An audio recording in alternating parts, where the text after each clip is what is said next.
Et oh, ils allaient production, il y a l'Iban et la polygamie. Olingi polygamie, tika Bible, tika kosambe, tika côté. Kinde n'est pas moupe. Vous n'êtes pas hypocrite, voilà, tu là. Merci beaucoup. Vous êtes kabasi na bino na butu. Makengo tibiyaya, makengo bosabone na sheno yo makengo. Makengo TV beso ye. Makengo tibiyaya, makengo bosabone na sheno yo makengo. Makengo TV beso ye. Bosabone na chaîne YouTube Makengo TV. Makengo TV bosabone kandeza la bosaba news a bien. Bosaba info ya solo ya okosa te, donc abonnez-vous massivement. Je dis massivement. Voilà, très heureux de vous retrouver, messieurs et dames. Ça a toujours été pour moi un honneur de savoir très nombreux devant vos postes téléviseurs. Vous savez bien, ça a toujours été notre devoir, vous informer, vous édifier. Nous sommes là que pour ça. J'ai dit comme ça, merci à tout le monde, merci de nous faire confiance. Nous sommes là, vous savez bien, le magazine, l'émission Paradoxe, c'est une émission que nous sommes là. Notre but, c'est pour recadrer les églises par la vraie doctrine. Nous sommes là que pour ça. Aujourd'hui, nous avons l'honneur de recevoir encore pour vous, selon vos demandes, selon vos questions, vos suggestions, nous avons l'honneur de recevoir pour vous le frère Pierre Kaskasambakala. C'est lui le responsable de l'église primitive sur Willery, Lingwala. Voilà, derrière la Pleine Victoire, la société Pleine Victoire, nous sommes là. Voilà. Comme je vous avais dit au début, c'est lui notre invité, le frère Kass. Il va nous parler sur la polygamie. Ça fait débat, c'est sujet de la polygamie. Il y a certains qui nous ont dit que la polygamie n'est pas permise en serviteur de Dieu ou n'est pas permis dans la Bible. Ça fait débat. Mais pour les autres, voilà, c'est permis dans la Bible. Le frère Kass va nous démontrer, va nous expliquer la polygamie, la place de la polygamie dans la Bible. Voilà. Je dis comme ça merci à Fabrice Londombe derrière la caméra. Je dis merci à mon frère qui est derrière la caméra. Je dis merci à tout le monde. Merci à tout le monde qui sont branchés, scotchés à ce moment pour suivre votre émission Paradoxe. Nous allons passer des bons moments avec vous. Restez branchés et vous ne serez pas déçus. À travers cette émission, nous sommes là que pour vous édifier. Nous sommes là que pour vous informer. Ça a toujours été notre devoir. Voilà. Je vous avais dit au début, le frère Kass est notre invité. Il va nous parler sur la polygamie. Il va nous prouver cela dans la Bible, la place de la polygamie dans la Bible. À qui j'ai dit bonjour frère Kass. Bonjour. Voilà, et c'est moi qui mambo na biso, bandeko ba Holanda yo, na lingo pesa juste salutation, na bandeko ba Holanda yo na ngonga. Salutations spéciales à tous les téléspectateurs qui sont branchés pour suivre cette émission. Ici, le Seigneur est béni et leur ouvrir l'esprit afin qu'ils comprennent, prennent les Saintes Écritures, comme il l'a fait au premier disciple dans Luc 24, verset 45, jusqu'au verset 40. Que cela leur soit donné aussi par la grâce du Seigneur. Sinon, on ne peut pas comprendre ce qui est écrit là. Voilà, merci beaucoup, vous avez compris. Celui-là, il est notre invité pendant ces moments. Je vous avais dit au début que nous allons passer des bons moments avec le frère Kass. On va attaquer le pyramide inversé en journalisme. On va attaquer directement le fait. Frère Kass, ce que nous avons lingala. On va comprendre par rapport à la question de toujours le blessé la polygamie. Il y a certaines personnes, il y a certains pasteurs pour eux, contre la polygamie dans la Bible. Et est-ce que vous pouvez vous placer la polygamie dans la Bible et dans le Nouveau Testament? l'ancienne alliance, c'était toujours la nouvelle alliance. Vous pouvez démontrer les place à polygamie ancienne dans la nouvelle alliance parce que ceux qui sont dans l'ambo ils ont la doctrine.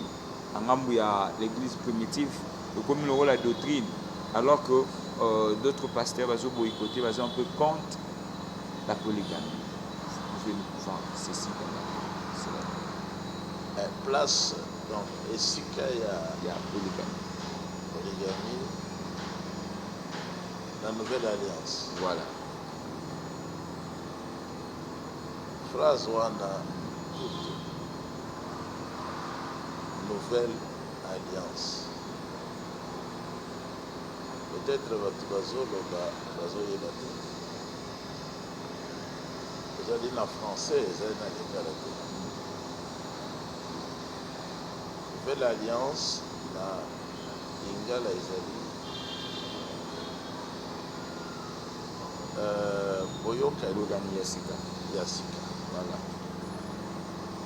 Mais boyokani ya sika ezali nde libala ya sika. Là c'est l'autre traduction na yo frère. Boyokani wana ezali nde libala. Alliance. Alliance ezalaki awa na palais du peuple, la présidence, FCC, cash. Ezalaki libala. Voilà. Ezalaki libala. Mobali azalaki lokola président. Voilà. Bamosusu bazalaki basubalterne lokola basi na ye. Ye alobi batosi, ye alobi bakosa. Boyokani ya sika ezali entre Yeshua na Baïke. Selon maloba na ye moko na Matthieu 27, liboso ye atekama azala trahi apesi makila apesi masanga ya boyokani. Ezalaki fête ya boyokani ya mibale entre ye mutu moko alobi makila na ye ya motu ya apesaki yango mpona Baïke. Polygami yango wana mpona bayeba te aka bayebi te baza koloba nini. Yango wana entre ye mobali moko ata Pilate alobaki mobali ye wana moto ya solo, voici l'homme. Ye nde voici l'homme. Alors Yohan Amatbil oyo atindamaka liboso na ye atalisaki na Yohanan chapitre ya 3 ke ye nkolo Yeshua ye nde mobali ya libala. Batei nyonso oyo bayebaka te ke ezalaka libala ezali kaka mpo ye ayebi bango te, aétablir mpe bango te. Mais Amatbil atindamaka na Elohim. Alobi oyo na ye kobongisela nzela azoya mpona libala. Ye nde mobali ya libala. Ngai nazali moninga na ye. Bafundaki ye Yeshua. Bato nyonso ebele bazokende epai ya Yeshua. Yeshua alobi na bango te. Amatbil Jean-Baptiste alobi na bango donc boyokaki matei na ngai te. Boyokani ya sika wana yango wana boyokaki matei na ngai te. Na matei na ngai nayebisaki bino ke na ye mpona bongisa nzela ya mobali ya libala Yeshua Hamashia. Ngai nazali moninga na ye. ngai nazali mobali ya libala te, mais ye azali mobali ya libala. Ye nde l'époux en français. Otika bango banso bakende epai na ye,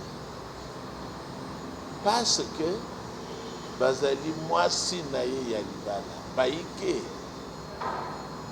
Bango banso bazali mwasi na ye ya libala. Voilà. Là, je comprends, mais n'a pas de l'eau, mon allez-y. Nanakisa kaka nanu place ya polygame.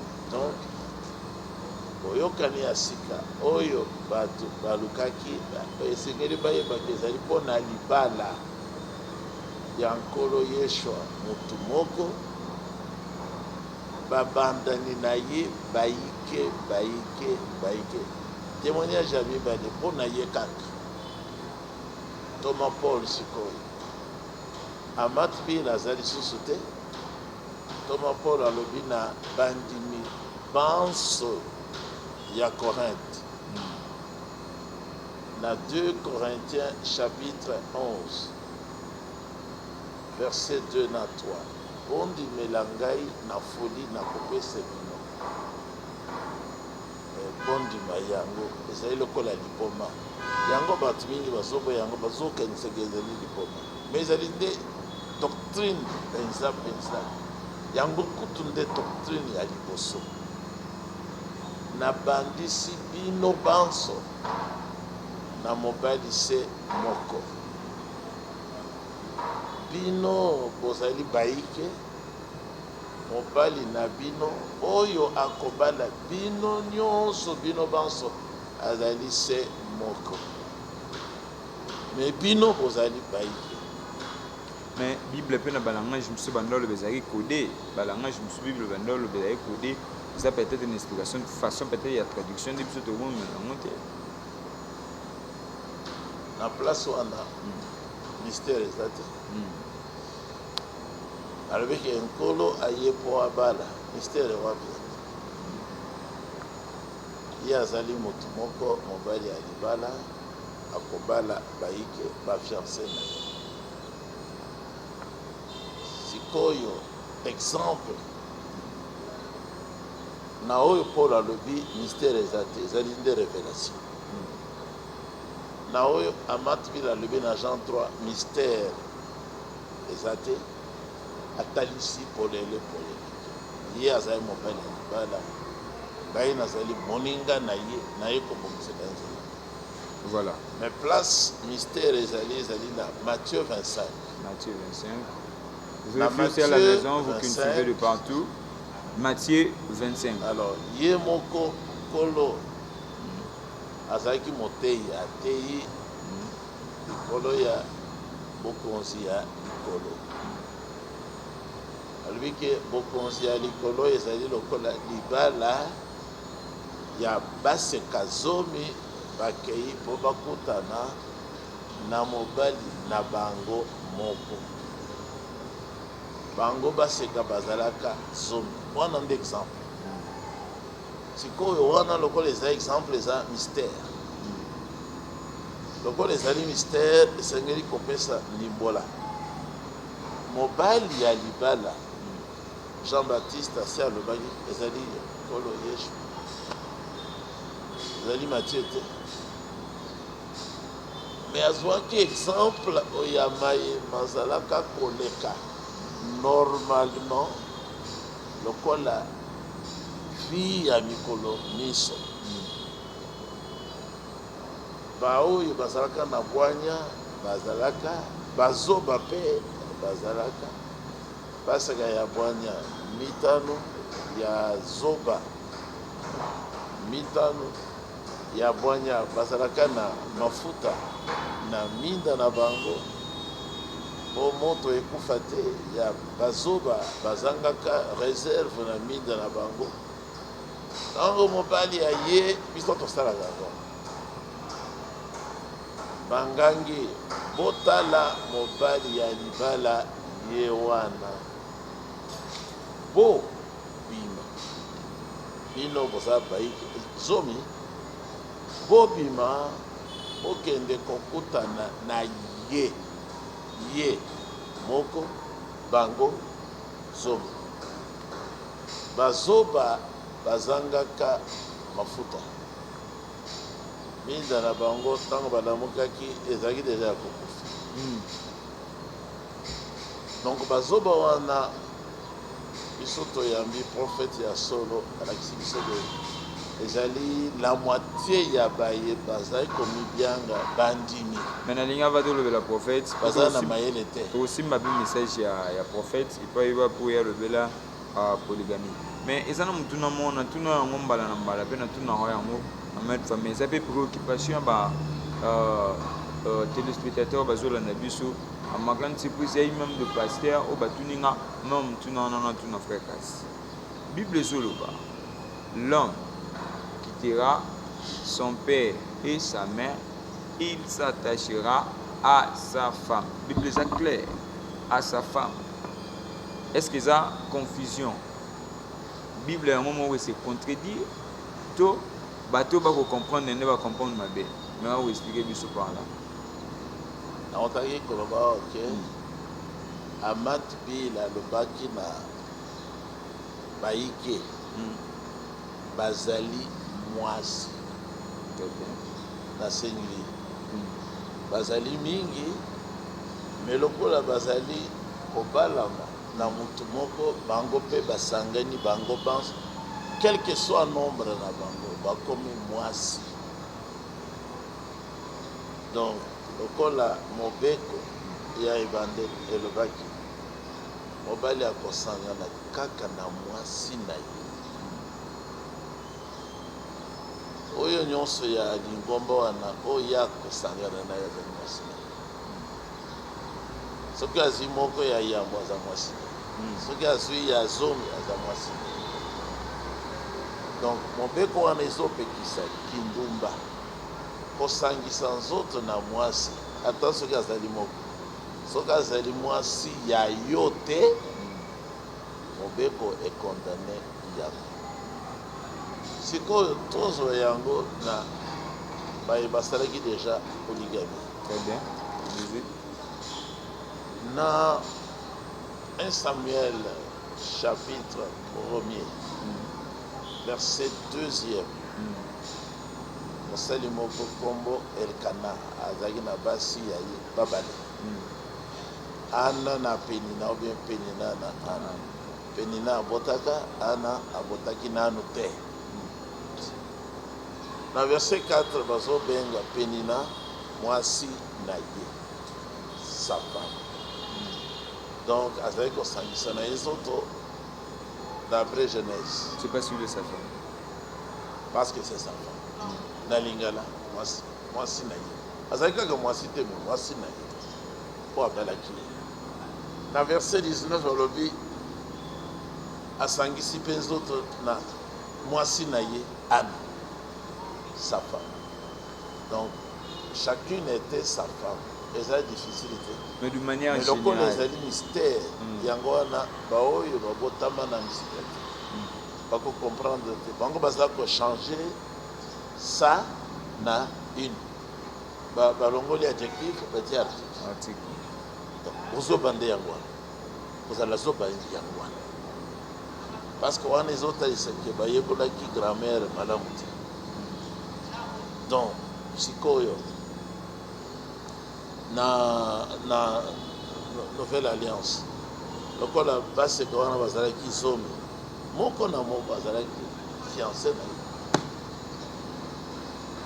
na ntango ya libala lokola abalaki 5 eza kotalisaki ntango Christ akoya akozwa kaka la moitié ya bandi akozwa bango banso te bamosusu baza nde bazoba ye nde ate yango bazoba baza na minda c'est-à-dire bateyi baza na bateyi bazangi emonise baza na bateyi bazangi saint esprit kozanga mafuta yango wana mingi na bango ezali nde molili toza na kote ya na likolo ya ateyi oyo ya kala ya nkolo liso na yo ezali nde mwinda mpona nzoto na yo. Voilà, merci beaucoup. te soki liso na yo ezali en bon état ezomona malamu zoto na yo mobimba ezali engengisami okomona malamu. Voilà. Soki ezali emonaka malamu te soto mobimba eomona malamu te. yango wana bate ya bapentecôtiste liso na bango nani Osborne nazalaki prophète te akokaki komona malamu te yango wana bango nyonso bamonaka malamu te parce que bazali nzoto. Yo lisu na yo William Mayo Bwana Mosakoli toujours wana William Mayo Bwana. Est-ce que vous pouvez biso William Mayo Bwana esika oyo acceptaki to appuyaki polygamie na brochure parce que lui-même n'a pas parlé de ça. Non, alobaki yango comment on ozolobaki n'a pas parlé de ça oyo nyonso naza kosoutenir elongwe nde na ye oyo démontrer alors ite na ye yango oyo balingaka te na mokili mobimba balingaki yango te awa na Zaïre epai ya pasteur oyo ayaki na message awa mukuna balingaki yango te balingaki yango te na baye ye aforme babaruti badioka babomba kutu yango mais bo osalela message moko bango babombi yango yo démontele biso ngai nde na bimisi yango nake nango mpe na télévision yango wana mokili mobimba etelemi mpona korepuse yango.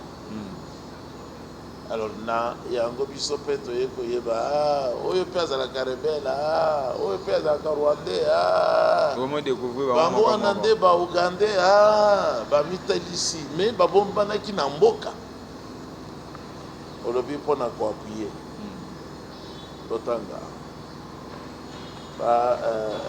paragraphe 185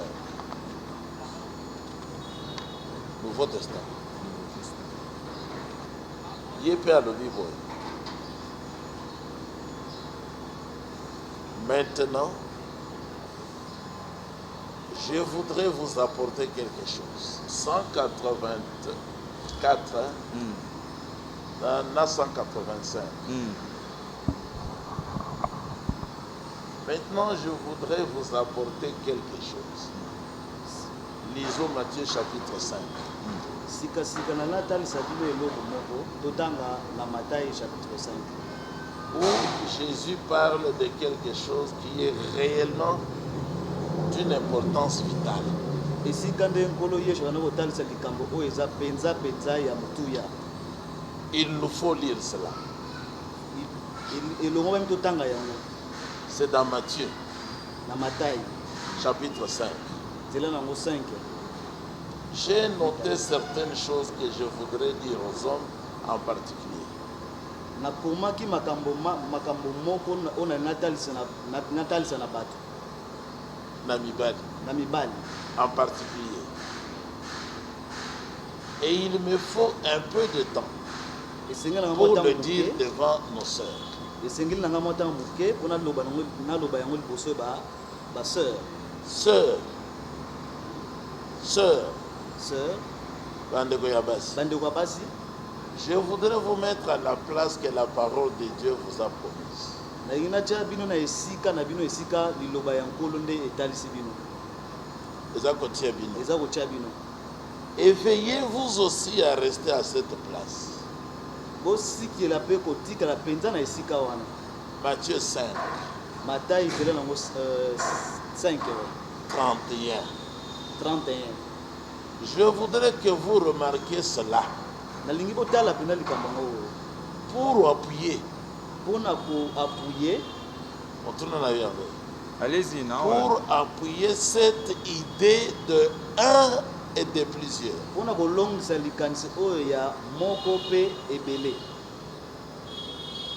Commençons au verset 35. Il a été dit aux anciens, si quelqu'un répudie sa femme, qui lui donne une lettre de divorce. C'est Jésus qui parle. c'est yango nde nkolo Yesu alobaki. C'est lui qui a dit au commencement. Yenda alobaki na ebandeli. Pour continuer.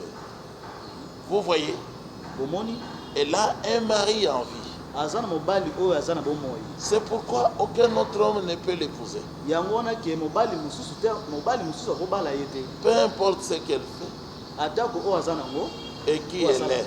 oyo azali. Voilà, cité. Elle a un mari. Azana mobali. Elle n'a aucune raison de le faire. Azana ndingisa moko tia kosala. Mais sikoyo cela n'est pas pour l'homme. Yango elongo mamite na mobali. Remarquez ici que Botala ete c'est le type de Christ. ezolakisa ke nkolo Yeshua. Remarquez qu'il est précisé qu'il ne peut se remarier qu'avec une vierge. Kuna bazolobela ke nkolo Yeshua akobala kaka nde na Vous voyez? vierge. Voilà, Vous cité voyez? sur vos frères Cass. Remarquez que l'homme peut se remarier, mais pas la femme. Botala ete mobali ye akobala na Yesu mais mwasi nde bapekisi. Ah, il peut se marier comme David, Akobala ne lokola pe David. comme Salomon, Lokola pe Salomon. comme la continuité de toute la Bible. Lokola bokende botamboli bimba ya Biblia. C'était pareil avec David Ezaki lolenge wana pe na David et tous les autres. e na bango nyonso. Vous voyez, Bomoni selon Paul, lokola Paul, selon Paul, kotalisama Paul, vous ne pouvez pas faire mentir la parole. bokoki kokosela liloba na Nzambe makambo te. Après le commencement, Sima ya ebandeli, la loi du sexe, mobeko ya nzoto ya enama bokutani ya nzoto, na bokutana ya nzoto fut la polygamie. ezalaki mobali moko pe basi ebele. Voilà. William Branham. De comprendre Mayo William Branham alobaki. Tous on mkie kana Mayo William Branham alobaki. Na bandeko boko croire na message ya William Mayo Branham entre autres tout ça na ba dioka entre autres tout ça na ba baruti ba ondima yango te pe ba ko pouvoir. Na même Bango ce que Monique bazali awa parce que lelo yo komisi yango doctrine. te ezalaka doctrine ya mongana bota. Voilà. Ezalaka doctrine depuis tango ya Adam yemoko. Eza doctrine. Ezali dilakisi. Tala wa mosabeli Branham alobi yemoko na tina ya badioka, tina ya baruta alobi. Nous nous rendons bien compte en faisant ces déclarations qu'il y a des gens, peut-être même une seule personne qui s'y accrochera, comme si c'était une question de vie ou de mort.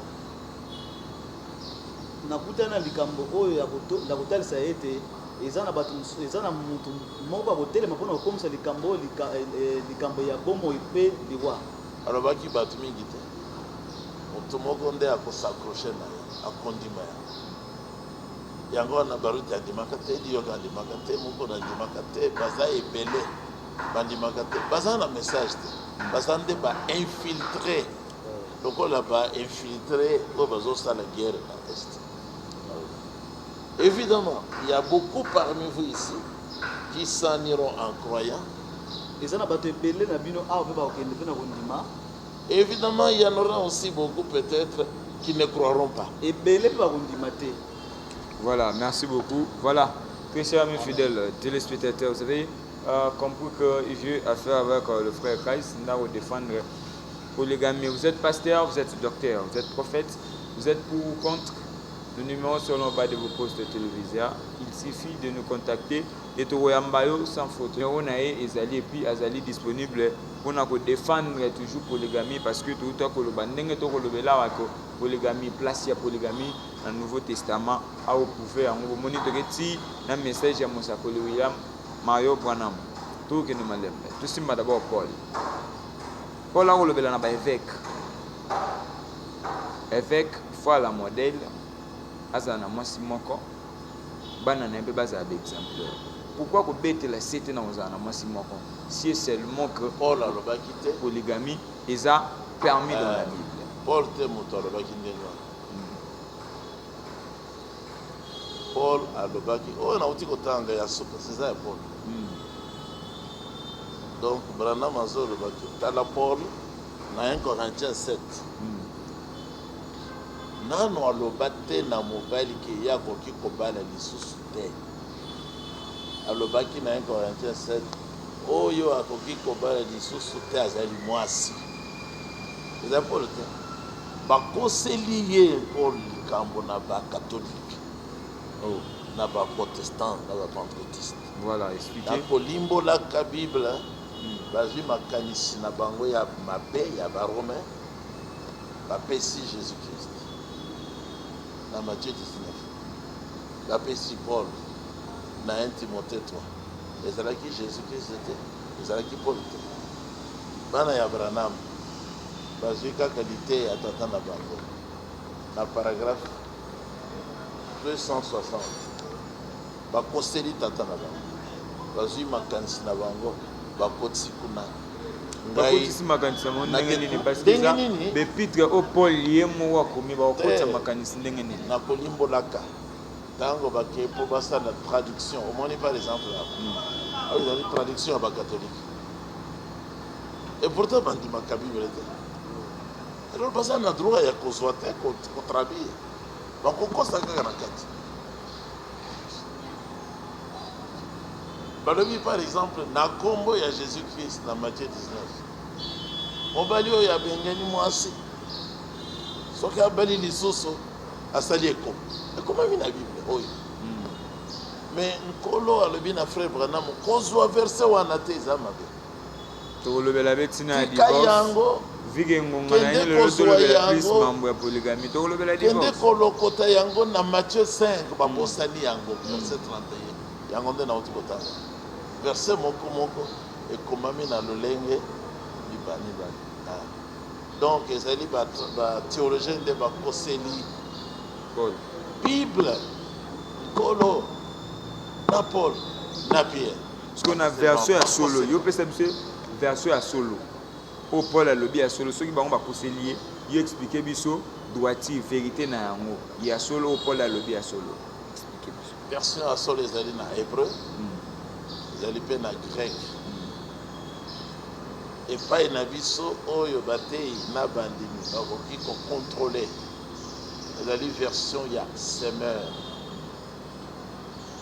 place wana balobi te abala mwasi moko okotanga yango kaka sikoyo na version ya semeur surtout version ya liboso balobi azala na ye marié fidèle esili.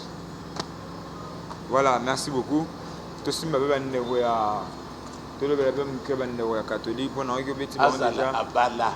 Voilà. Combien de femmes balobi yango badétermine te wana mpe bapesi yo raison mais na quelque part awa na nouveau testament yo omoni yango ke balobi bamanioli yango mabe en fait batraduire yango mabe te yo tindi biso na semaine bango bato ya semeur nakoyokaka matei na biso na télévision bazwi mpe bible batraduire malamu place wana bakorige bato mosusu.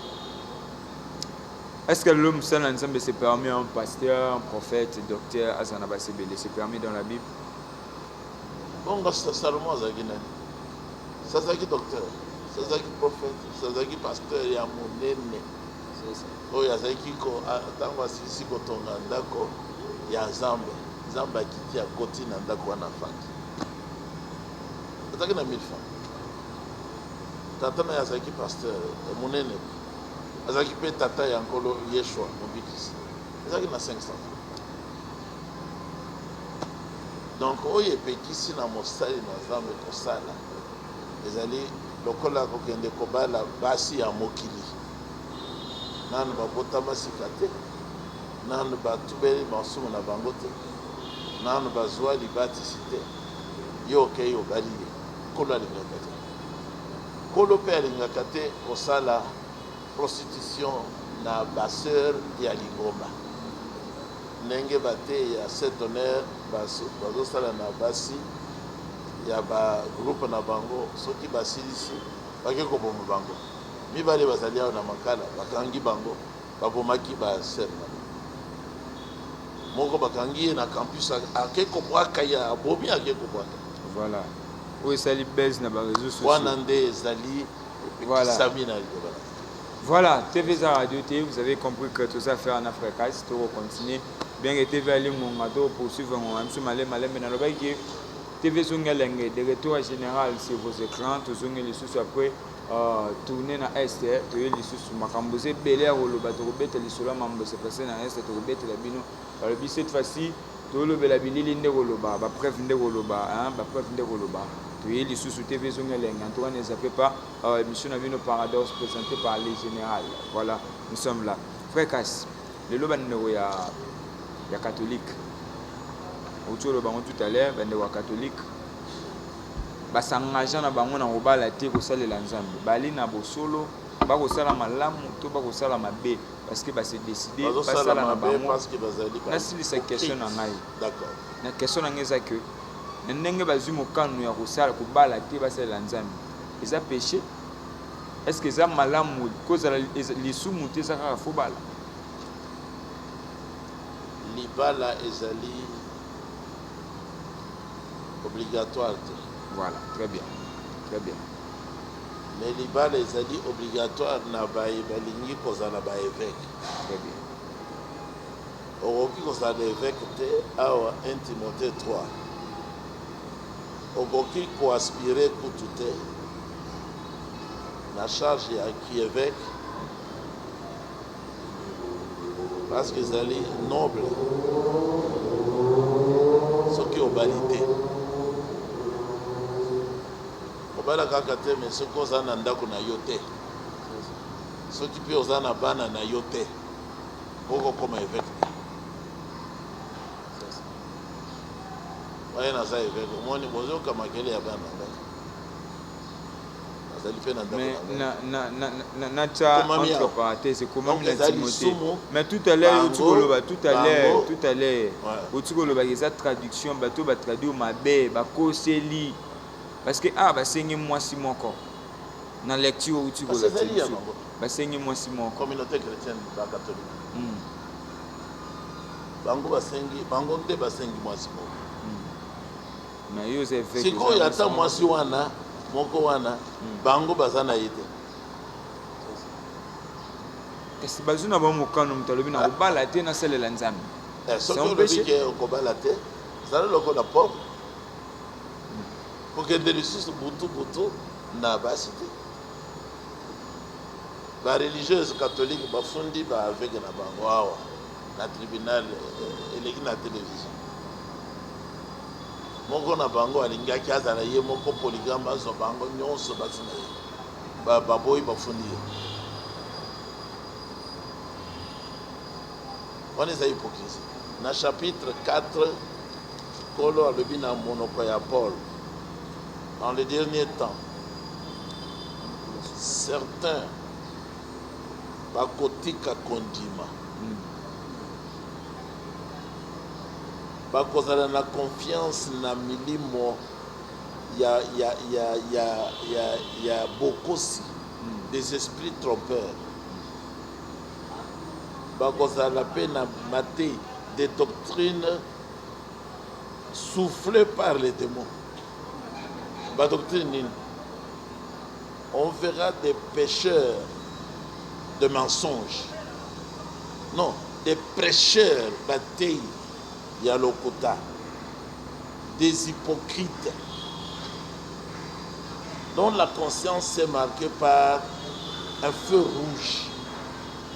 Ces gens interdisent le mariage. Et là, bango. Donc, baza na milimu ya lokuta, baza na milimu ya mabe, bango moko ba traduire. Qui est allé coucher avec la deuxième femme de son père. La deuxième femme de son papa, c'est-à-dire dans la communauté de Corinthe, il y avait même des polygames. Mais pour la Tskali Kolobateke, un garçon qui a couché avec la deuxième femme de son père. Ça s'appelle adultère. Ok, merci. Nous voulons venir par le deuxième cas. Ok. L'adultère aujourd'hui, condamné dans la coutume, mais aussi dans la Bible. Vous êtes d'accord? D'abord, l'adultère, c'est quoi? Pourquoi dans la définition, l'adultère, c'est quoi? Mais donc, à comprendre les logs, le système a changé, quoi. On va pas dire aux journalistes. Non, c'est-à-dire quoi? Nous avons pas sa réponse à la question. Nous allons répondre par des questions. Ok. Et lui, Kolobaboye.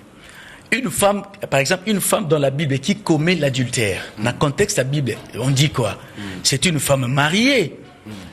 qui marié à Kekobima na libanda ya libala nae. C'est ça l'adultère. Un homme marié abimi libanda ya libala. Mais sikoyo ta abimi libanda libala. Acte wana asali na mwashona libanda libala. Ça ce n'est pas le mariage.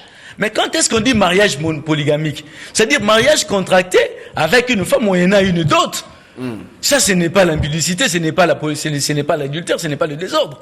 C'est-à-dire, au moins, même dans la loi mosaïque, dans le livre de Deutéronome, chapitre 21, au moins, il y a un mariage à 2 femmes, versets 15 à 19. Il y a une personne dans la loi, Isaïe qui même, dans la loi même, Mibé connaît, Isaïe qui n'a pas bateau, Isaïe qui n'a pas si peu ni balé. Moïse nzamba réserva qui moi article moko ya sanswana et ba héritage ya bana bango nyonso ala qui bien calculé na loi mosaïque. Alors pour éviter l'impudicité dans la loi mosaïque ezala ki ndenge nini ezala ki boy pour éviter l'impudicité ba za sala boy soki mwana mobali moko akuta na mwana mwasi moko vierge alali na c'est l'impudicité. Alors, pour la bonne impudicité, qu'est-ce qu'il faut faire? Il faut payer le prix de l'épouse. Dot. Tant qu'on a payé, ce n'est plus l'impudicité. Alors, si tel est le cas, l'homme qui a commis cet acte, qui est déjà marié avec une femme, avant tout, c'est sa deuxième femme. Mais commettre adultère avant. Mais tant qu'on a foutu prix de l'épouse, moi, je suis à l'ongoué na cas adultère commis la femme comme la femme qui était avant. Ceux qui ont marié avant. Nous allons évoluer le frère. C'est parce que dans la loi mosaïque, il y a le concubinage. Parce que le concubinage, c'est les désordres. Voilà, merci beaucoup. Ils interdiront le mariage. Et ils allaient interdire d'abord polygamie. Puis s'interdire. Mais mamelo wana zinga na bango bon peut aussi la nani alobaki ke basi batika banda ko babote na bakende ko fanda pembeni ya ba mais ça ya ba évêque na ba prêtre kaka pembeni mais ça engagement voilà, merci à mes fidèles téléspectateurs tout qui ne m'allait vers la fin de cette émission menangi tout font la même parenthèse na mayoute ko les réseaux sociaux ça la qui base ça qui vraiment base il y a moko ya pasteur à lingomba na bino il y a beaucoup bazo croire na message lingomba ya baloti impression na yo par rapport à cette message tu te dis quoi aujourd'hui c'est parce que baboya ko yoba oyozo loba et on va ko ina piège exactement et ça c'est parce que bato ba na sana bande bazo bato bilongi balé Sakoli Branham a le bien on a paragraphe 73 très bien ti na 16 Zambe assez apesi kisi pona kolongola mabe na mokili mais moto ya mokili azali eteni ya mabele oyo alingi te kisi oyo Nzambe apesi polygamie baboyi polygamie mais sikoyo bazoboma basi pena nkuku crime est-ce que ngana ko mo sanga bango bazoboma bango bageko obomi ozuiye obebisiye ukangi esinga lokola taba ozweli ye marto koti na mutuka uyozoloba pe koza motei ya nini motei ya nini bakosi yango naza komodire bango tout le temps tala ndenga se est-ce que tu permets un homme de Dieu à maudire akena yake kobwaka pour famille na ye elobani.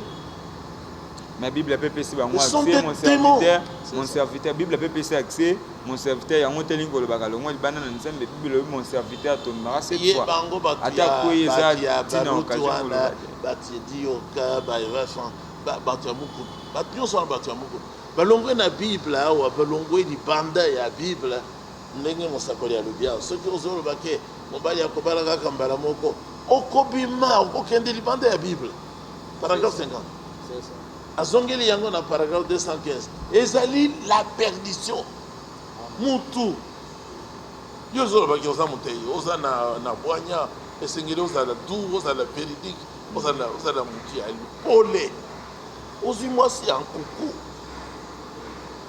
ngana kosala ndenge wana te soki mwasi alingi ngai nakolingaki bato nyonso bayeba ke tokobalana mpe ozwi ye oke koboma ye na marto kaka po akufa wana ezalaki bazobunda te bible ezopesa pardon na oyo akokoboma ndeko na ye na bagare après méditer te abongisaki te po yango na utoloba tout à l'heure que bible le mon serviteur tombera cette fois etangi ja ya mabe te mais akwesami wana ezali kokweyisama te wana azali criminel mosali ya mabe abongisi basinga abongisi mbe kati naki wana eza kokweyisama te impression eza nini wana ezali kozala ndoki meurtrier impression na yo par rapport ya nyonso wana omipesi bakosala kaka makambo wana lokola balingi kondima pole te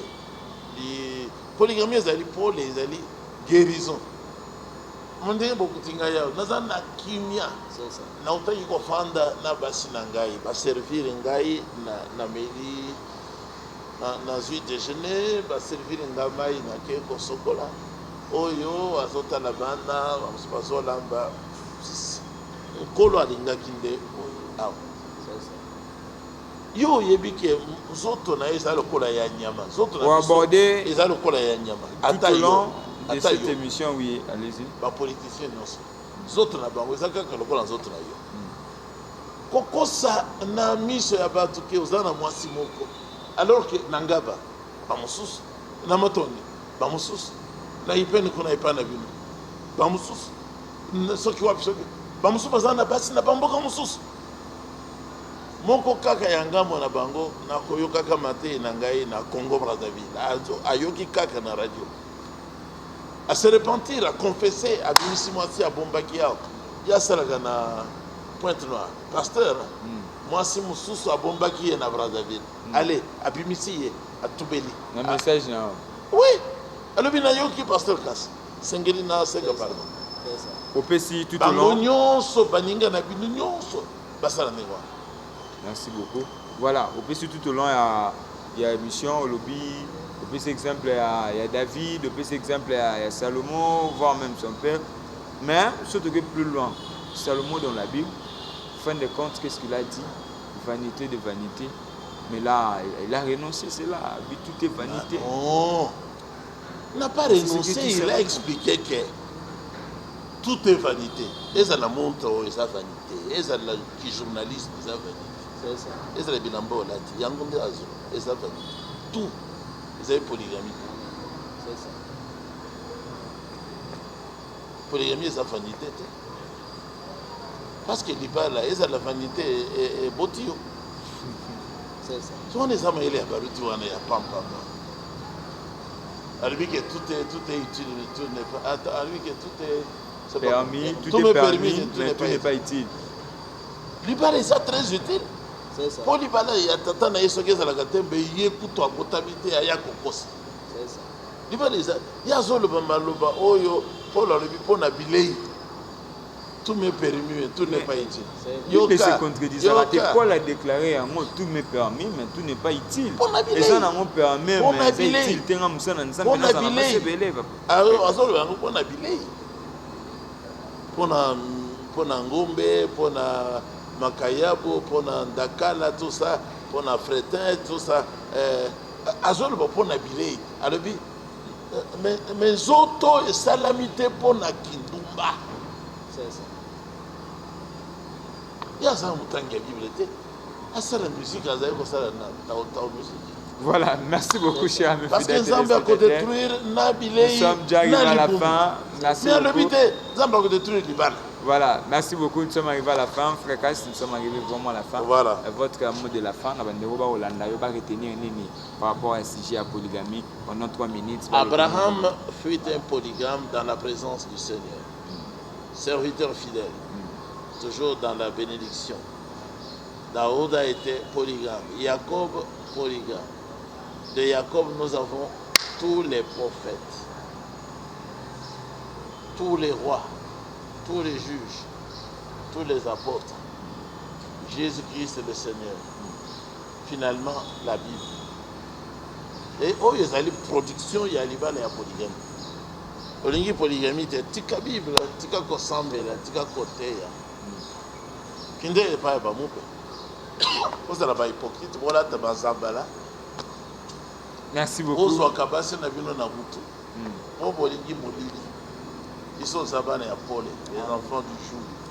On connaît les heureux amours. Mais question, moi, répondre, est-ce que pasteur Rose a la polygame?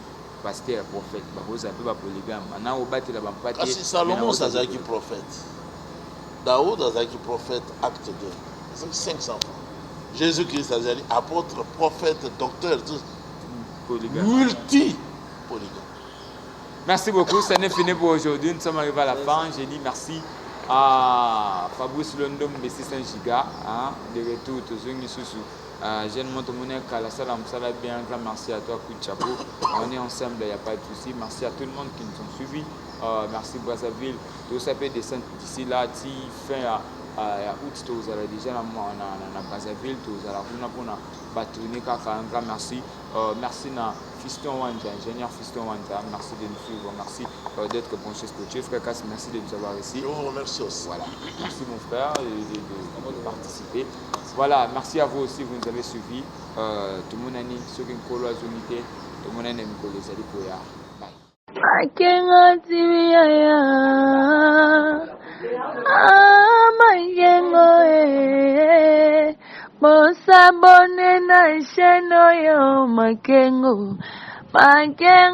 TV le biso ye makengo TV ya makengo bosabone na cheno yo makengo TV le biso ye bosabone na chaîne YouTube Makengo TV bosabone kande zala bozaba news bien bozaba info ya solo ya okosa te, donc abonnez-vous massivement, je dis massivement.